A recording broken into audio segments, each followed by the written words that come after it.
వరంగల్ జిల్లాలో ఇందిరమ్మ ఇల్లు కావాలంటూ సుమన్ వాటర్ ట్యాంక్ ఎక్కి హల్చల్ చేశాడు.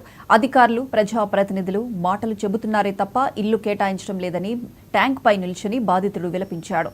ఈ ఘటన పర్వతగిరి మండలం చెరువు కొమ్ము తండాలో జరిగింది. ప్రమాదవశాత్తు తన ఇల్లు కాలిపోగా అధికారులు ఇల్లు కేటాయిస్తామని చెప్పి ఏడాది దాటినా కేటాయించలేదని సుమన్ వాపోయాడు.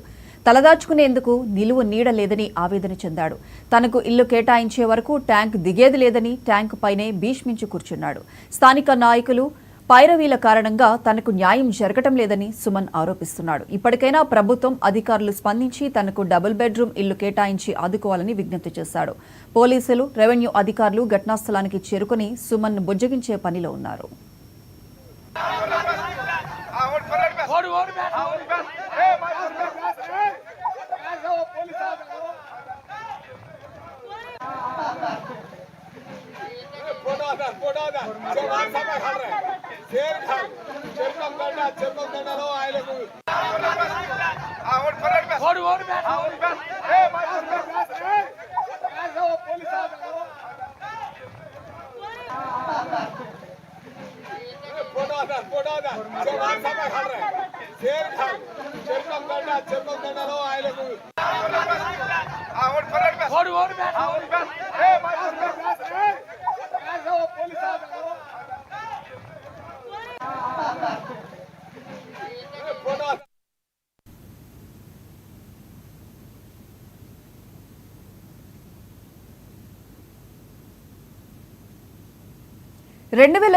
సెప్టెంబర్ 2వ తేదీన ఏపీలో దట్టమైన